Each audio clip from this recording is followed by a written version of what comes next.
Anyway. Hi there, my name is Kevin, and I am an alcoholic. So this is my dad.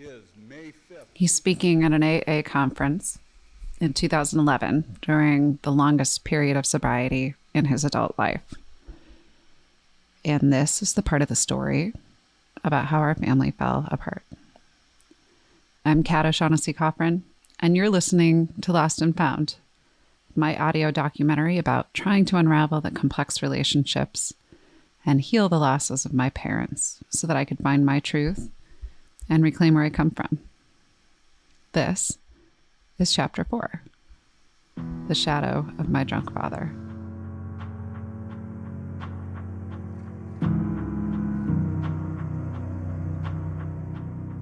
By all accounts, my dad's drinking kicked into high gear early in my childhood. But the breakdown of our family took years.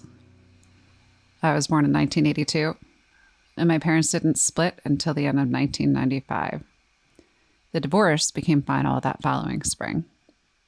Coming into this project, what I wanted to better understand about all of this was what happened during all of those years.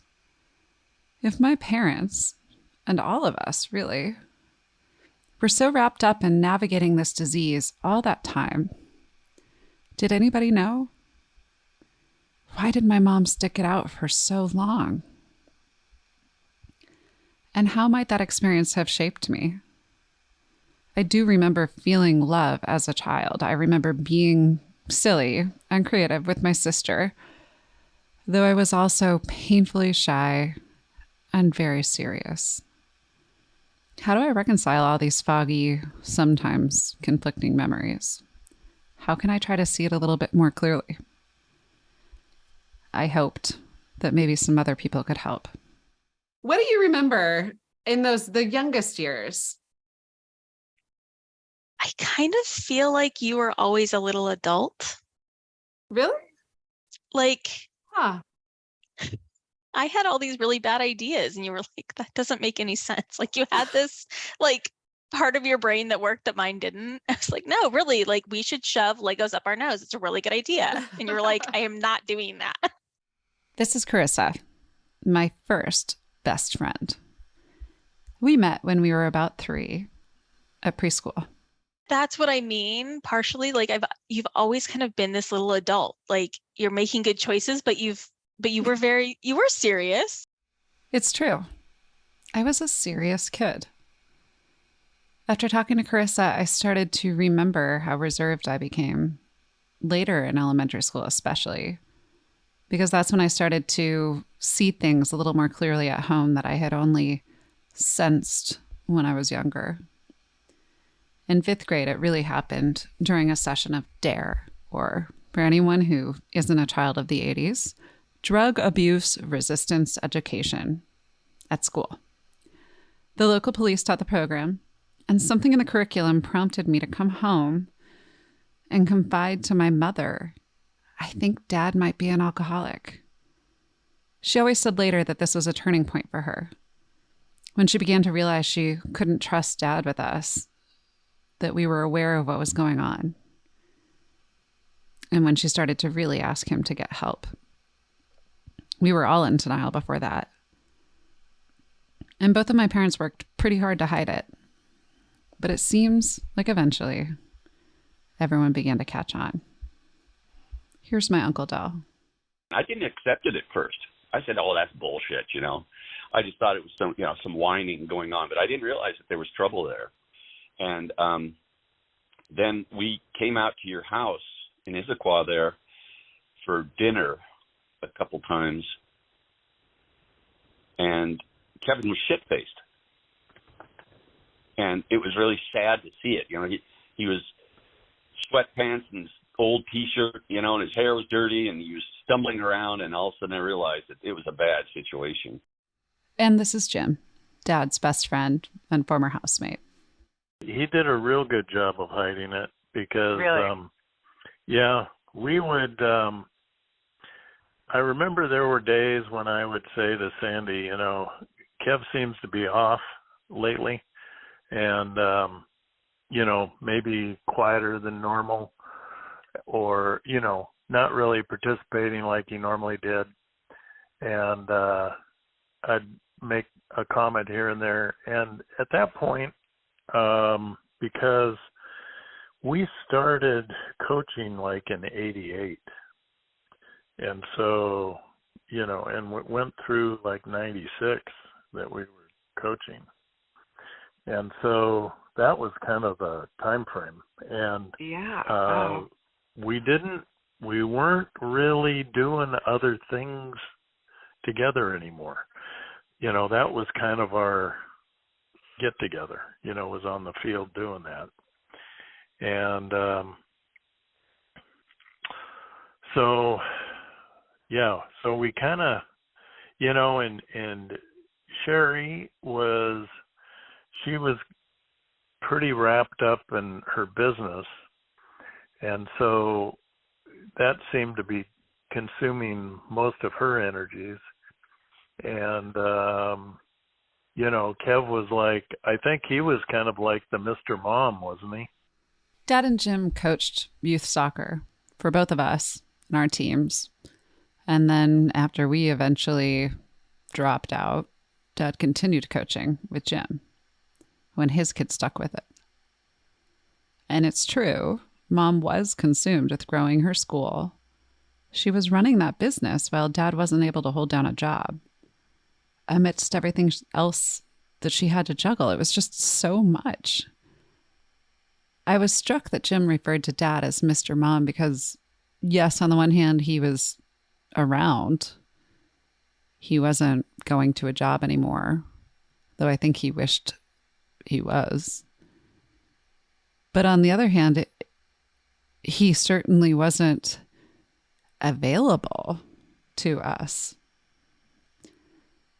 The more that I thought about it, the more that I couldn't really imagine how Mom held it all together for so long without an active, available partner.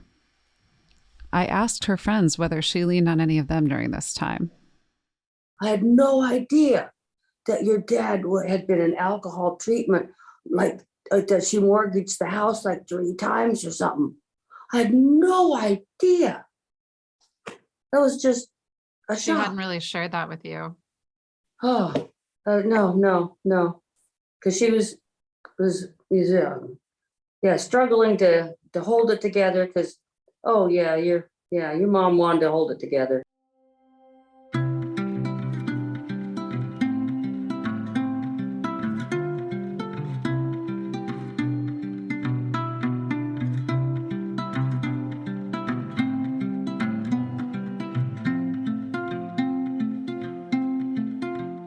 Our mom was trying so hard with her childhood. I think she really wanted to give us the most idyllic childhood, happy childhood that she didn't have, that she spent most of her time and energy covering up what our dad was suffering with and acting like everything was fine. Yes, we had these memories and these things that we did, but it was always kind of a facade because we weren't really happy and it wasn't really a functional family. But I think for her, she just wanted so badly to give us this childhood she didn't have that she didn't realize in doing that, she didn't give us the things that we needed. That was us during those years. Dad became wrapped up in his drinking, around but not around, present but unavailable. Mom worked overtime to keep everything together. And Jen and I carried the weight of their sadness around. I remember when you first told me your dad was an alcoholic and you said, please don't tell anybody. Don't tell your mom. Don't tell your dad because they won't let you come over to my house anymore. Oh my gosh, how old were we? It was probably like 10 or 11. And we were sitting in my bedroom and you were whispering, like, please don't tell them because they're not going to let you come over. And I was like, I think they will. Like, I'm not that worried about it. And you were like really worried. I worried all the time. And then came Hawaii, the beginning of the end. It was interesting to hear what my dad had to say about what had happened there. We were married for 20 some odd years, so it was quite a while after, but the marriage had been going pretty bad, and I remember in 1995, and we were in Hawaii, and I was constantly drunk, and to this day, my two children have bad memories of Hawaii. To them, it's a bad place. So you think that, what did I do to these people? What did I do to my children? What have I done to my ex-wife? The most insidious thing about addiction is the amnesia. In the worst moments, my dad would black out. He knew bad things had happened in Hawaii, but he didn't have to carry those memories around with him. We did. I must have realized this early on because I began documenting. I wrote everything down, like a little historian, trying to hold on to whatever memories I could so that maybe I could make sense of them later. When I was 13, I documented everything that happened in those few years that ended their marriage, including Hawaii. I pieced them all together into an essay that I titled A Window to My Heart, and I turned it into my 8th grade English teacher, Mr. Schieber. Here's what I wrote in there about Hawaii. Quote, Hawaii. I never want to hear that word again. Just the sound of it reminds me of everything. All the pain, the horror, the fighting. End quote. Our trip was in early 1995, right after Dad had completed another rehab program. In my essay, I document the way that my mom had reacted when we arrived and she discovers the liquor that he'd packed into his suitcase right after he left rehab. I also capture the brutal way that he fell off the wagon, how we had begun to recognize that distinct bloodshot look that signaled his vacancy, and the way that he stumbled down the beach angrily stalking away from us when I asked him outright if he was drunk. I described him then in this paper as, quote, a 5-year-old boy who couldn't face his own problems, who wanted us to become his parents, end quote. But the passage that makes my heart ache the most is this one, describing a particularly horrible night when my mother came to sleep with Jen and I in the living room to help us feel safe. I wrote, I woke up with a strange instinct that someone was watching me. In the corner of my eye, I could barely make out the shadow of my dad standing in the corner. He stayed there most of the night. To this day, I still don't know for sure if he was really there or not. Even now, there will be times when I think I see that shadow in the corner of my room late at night. When this happens, I just close my eyes and pretend to sleep. It's almost as if I think that if I'm asleep, no one can hurt me. Not even the shadow of my drunk father. End quote.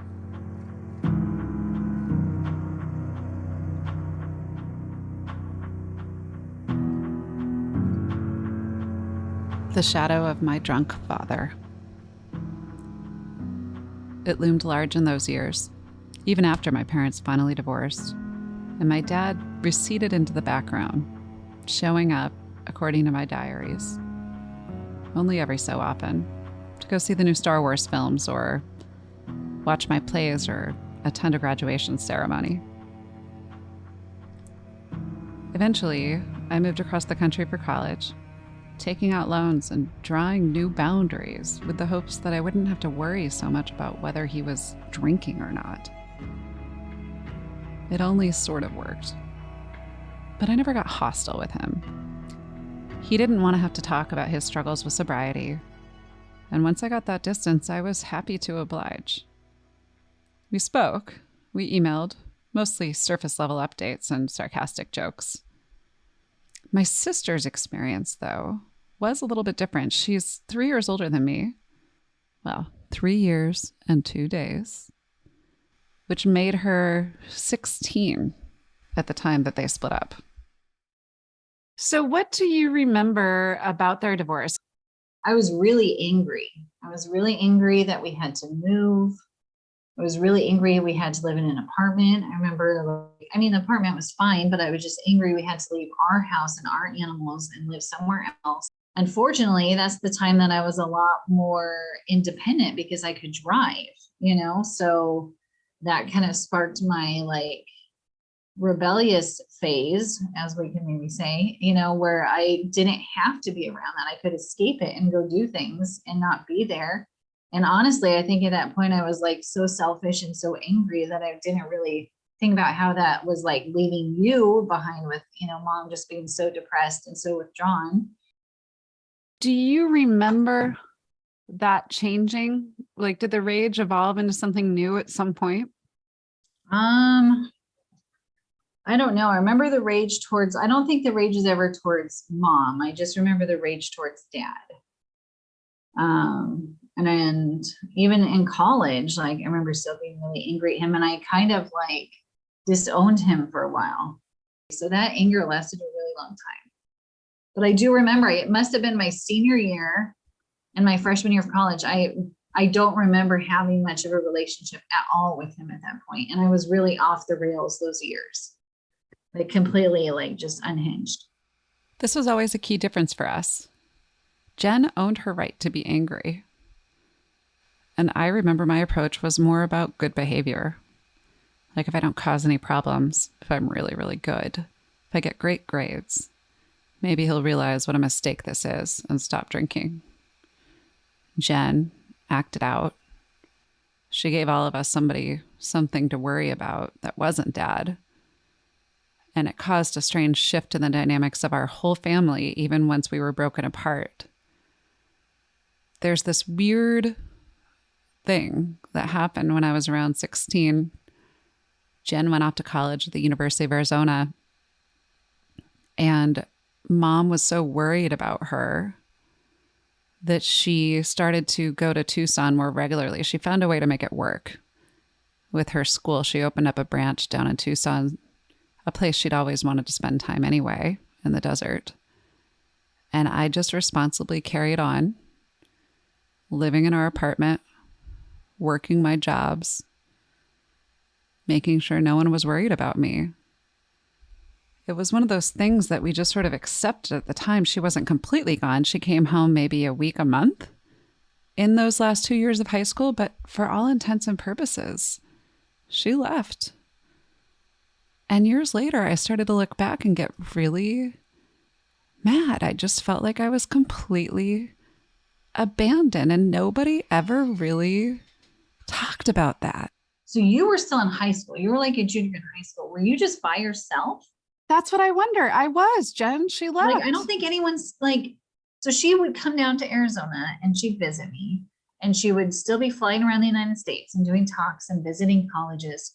But you were in high school. You weren't even an adult. So, and I think you were just by yourself.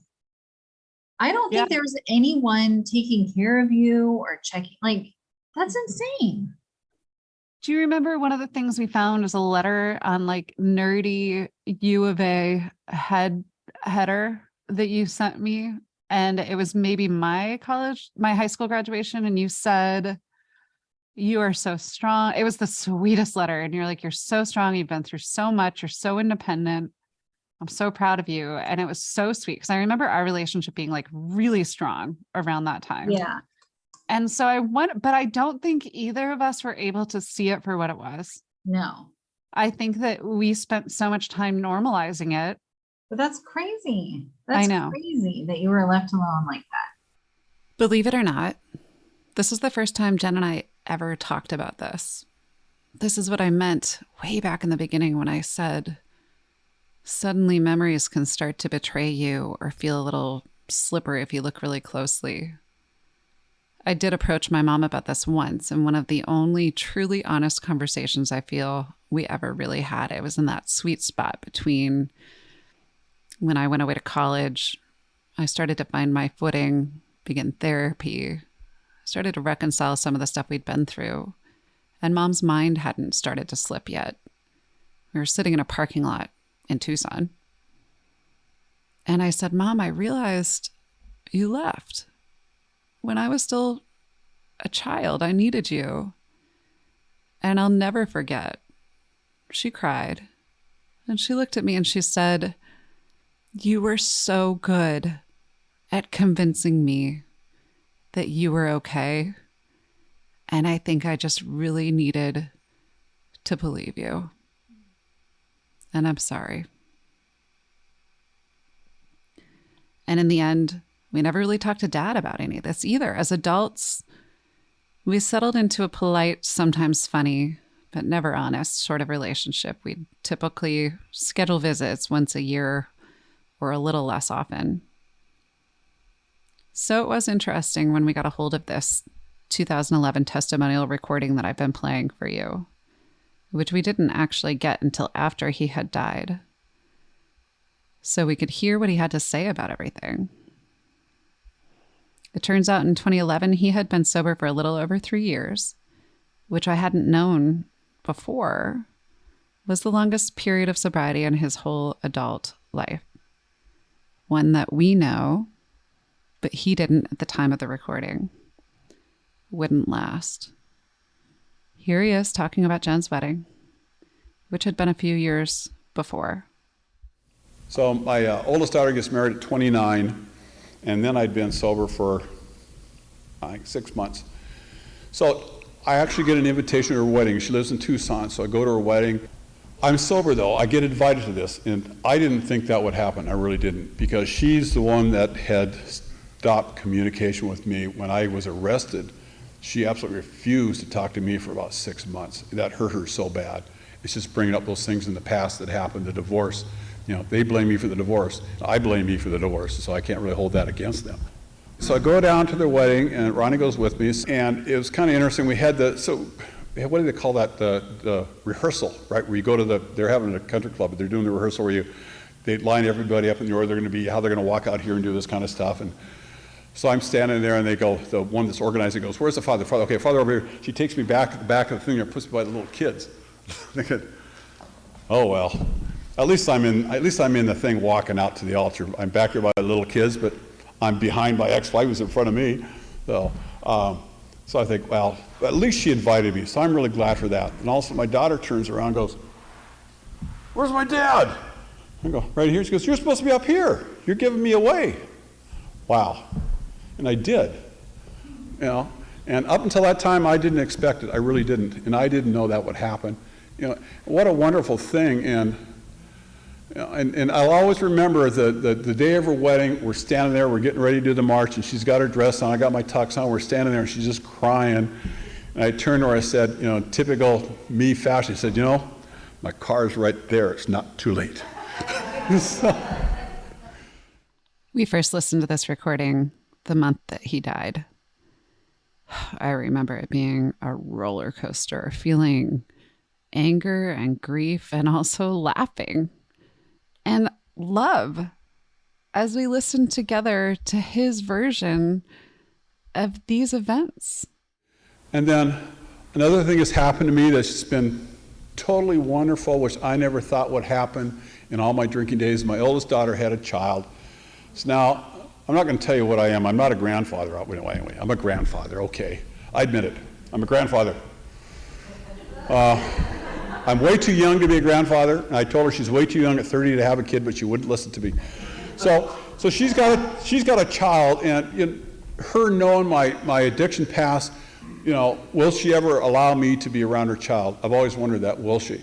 So they moved they're in Tucson, so when it was a month old, when I flew down there, and she wants me to hold her child.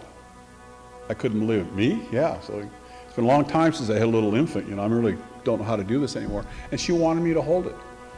She says, "Here's your grandfather."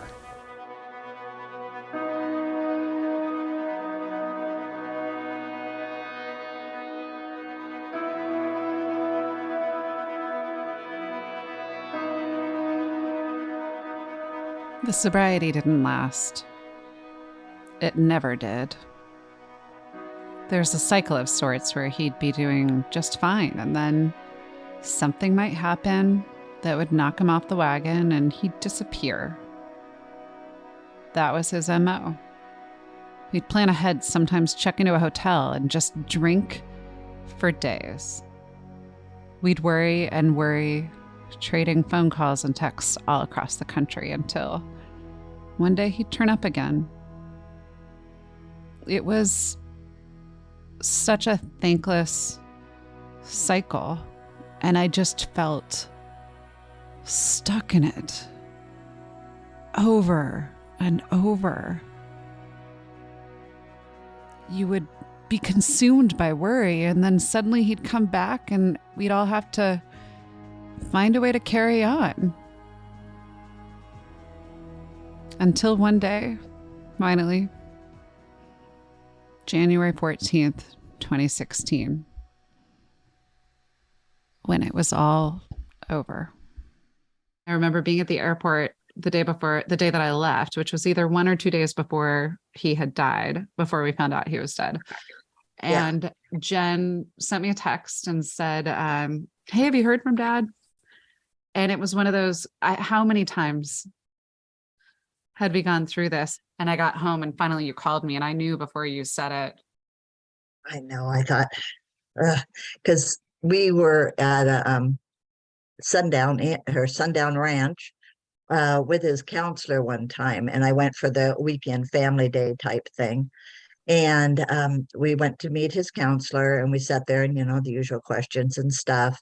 And then she says, what are your biggest fears? And I said, finding him dead and having to call his family.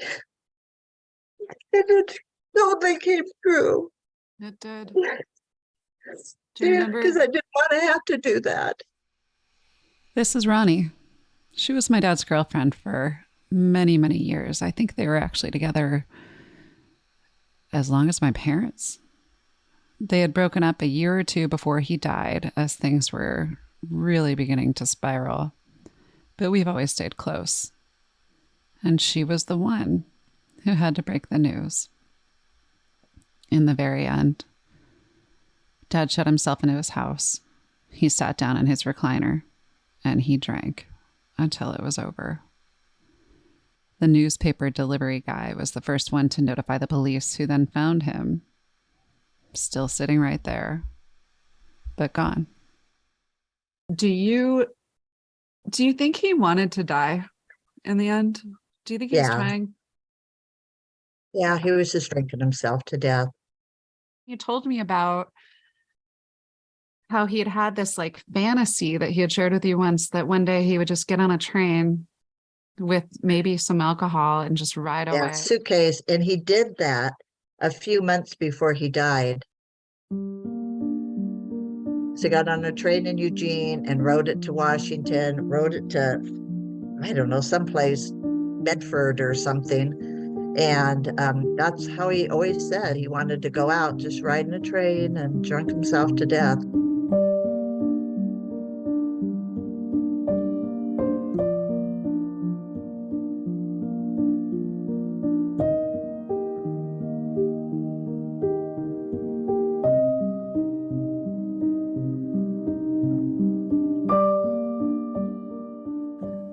What do you think he would say to Jen and I? What do you think What would he want us to say? know? How much he loved you guys, how proud. Wish he would have spent more time with the grands. That type of stuff. Take you out on the boat. Let's get some crabs. Love that There boat. would have been more crabs.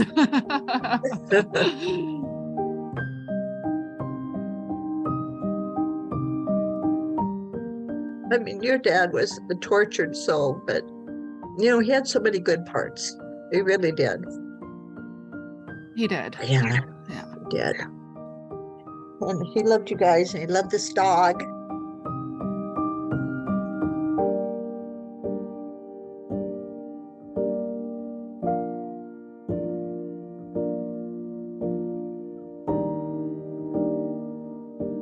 I don't hate my dad. I never did. A few weeks before he died, as his body began to shut down, his sponsor called me in DC and said I should come out to visit. So I called Jen. We both cleared our work schedules, and then I flew into Seattle. And together we made the 7-hour drive to where he lived in Coos Bay, Oregon. We didn't go there to save him or to beg him to stop drinking. The time for that had so long passed. We went there to say goodbye. He was so frail by then, still tall, but skin and bones. Barely a whisper of the man he'd once been. He was just about to turn 66, and he was ready to die. We sat with him for a while, telling him we weren't there to ask for anything. He seemed kind of scared that we were. We just wanted to say goodbye. We shared some stories. We told him about the good memories that we would always carry with us. We all cried. And Dad said he was terrified that we might end up sick like him. Eventually, the conversation ran its course, so we got up to leave. He gave us these fragile little hugs, and then he slowly walked back to his recliner and sat down. It was the last we saw of him. Even in the end, he didn't fight to get more time with us. Not much changed for me in terms of my perspectives about him throughout this process. But what I can see now that I could never totally appreciate when I was closer to this whole experience was how much harder I worked to forgive him than he ever did. I was so invested in that tragic hero story, so ready to place the blame for everything that happened on his shooting, on that one specific turn of events. But now I can see how much my dad lived in fear, not of a bank robber in the woods with a gun, but of alcohol and the power that it had over him. But I do have to say one thing, because we were talking about the other day was fear. And, there's this fear of, change in an alcoholic's life. Alcoholics don't like change, fear of change. And so they're going around and talking about, I was thinking in my own head, fear. What are the situations in my life that I've had fear? And what am I afraid of? What is true fear to me? And I was recalling a situation when I was on the police department, and I ran into an ambush, and I got shot twice, and I'm on the ground. And the person that shot me announces to me verbally that he's going to come out and he's going to finish me off and he's going to take my life. Now, at that time, I should have been afraid. So I was thinking about that. I said, actually, I wasn't. I was pissed because he shot my dog first before he shot me. Nobody shoots my dog. It's just like people with motorcycles. You lay your motorcycle down, you jump up and check your bike before you. So I wasn't afraid then. And so I'm saying, well, what is fear in me? And it occurred to me, I have the biggest fear of alcohol. Alcohol is there for me. It is waiting for me, and it's going to crush me if I give it the chance. For so long, I tried to figure out where to place the blame. My father's alcoholism was the defining element of my childhood, my adolescence, and frankly, so many things that followed. In that essay, A Window to My Heart, the one that I wrote in 8th grade, I wrote that I knew that I couldn't blame my dad because it was just a disease, and you can't blame someone who has cancer, right? That's actually what I wrote. And I said, I can't blame mom because she's just doing what she thinks is best, right? But when I look back at that now, what I see between those lines, whether I actually knew it or not, was when we tell children that they can't blame their parent with an addiction. Who else are we telling them to blame? I carried that blame so deep that I didn't even know that it was there. The blame I felt on me for the things that happened to my family. And in revisiting that testimonial and talking to all these people who loved Dad and who loved Mom, and hearing my father's own words again, what I realize now is that he gave up on himself so long before I ever did. He did blame himself for the way our family ended. And I think he loathed himself for never having the strength to stop drinking. And for me, sobriety has been difficult.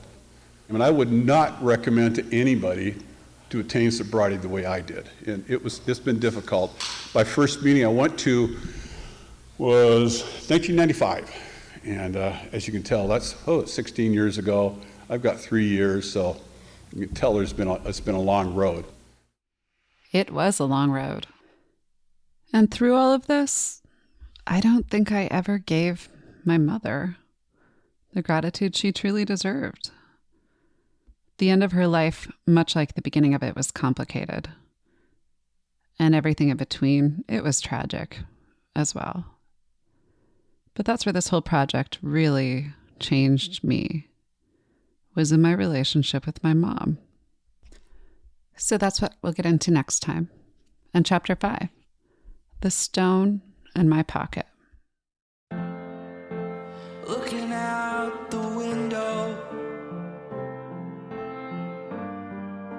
fogging up the glass. I trace the skyline with my finger. I'm wondering where you're at.